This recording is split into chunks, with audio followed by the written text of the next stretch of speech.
더불어민주당이 그런 괴물 독재 국가의 길을 걷게 된 데는 윤석열 전 대통령과 국민의힘이 결정적으로 기여했습니다. 윤석열 전 대통령은 시대착오적 망상과 혼미한 오판으로 턱없는 비상계엄을 선포해 헌정 질서와 민주주의를 일거에 무너뜨렸습니다.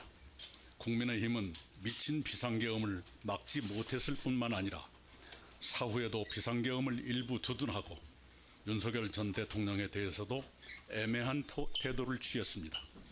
윤석열 전 대통령과 국민의힘의 그런 황당한 기류는 더불어민주당에 폭주의 구실을 주었습니다. 더불어민주당은 탄핵 소추를 통해 윤석열 정부를 쓰러뜨리며 내란 종식이라는 이름 아래 괴물 독재의 길로 질주했습니다.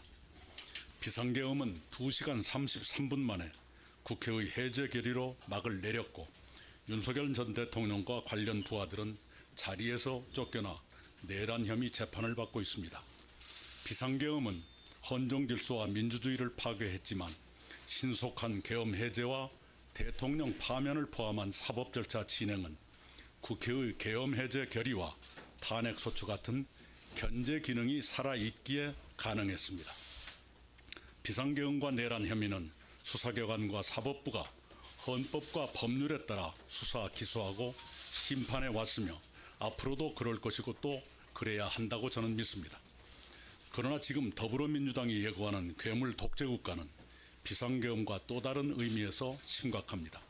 한 사람이 입법행정사법의 3권을 장악하고 자신의 사법 리서클을 완전히 없앨 때까지 무리한 방법을 계속 동원한다면 그것은 법치주의와 민주주의를 파괴하는 폭거가 될 것입니다. 더구나 한 사람의 그런 위험한 시도가 다른 권력으로부터 아무런 견제도 받지 않은 채 자행될 수 있습니다. 국가 권력 전체를 한 사람이 장악하면 모든 견제 기능이 마비되기 때문입니다.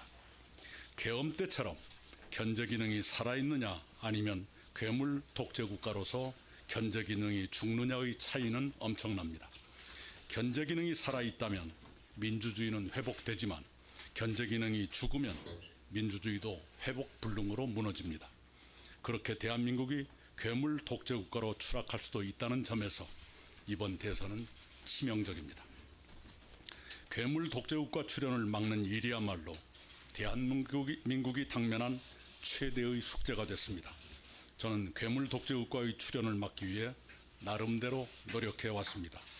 그와 관련해 저는 김문수 후보의 거듭된 요청으로 어젯밤에 그를 광화문 제 사무실에서 비공개로 처음 만났습니다.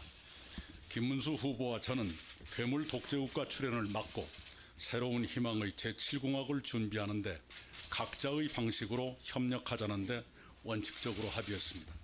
우리 두 사람은 국민 통합을 위한 공동정부 구성과 운영, 제7공화국 출범을 위한 개헌 추진 협력, 2028년 대선 총선 동시 실시를 통한 대통령과 국회의 임기 불일치 해소 및 3년 임기 실천 등에 원칙적으로 의견을 같이 하고 구체적 협의는 양당에 맡기기로 했습니다.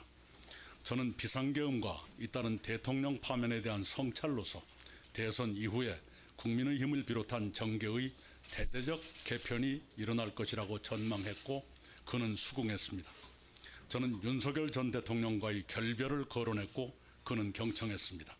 그는 저에게 선거 지원을 요청했고 저는 괴물 독재국가 출현을 저지하기 위한 저 나름의 노력을 계속하겠다고 응답했습니다. 김문수 후보와 저는 대학교 동기생으로서 지내온 시대를 함께 회고하고 정리하기도 했습니다.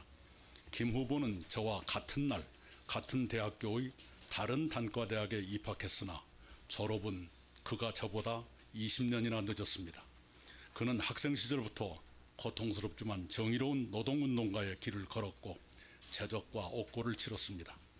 그는 부인과 함께 노동운동을 계속했으며 그 후에 국회의원 3번과 도지사 2번을 지냈지만 지금까지도 봉천동의 25평 국민주택 아파트에 산다고 합니다.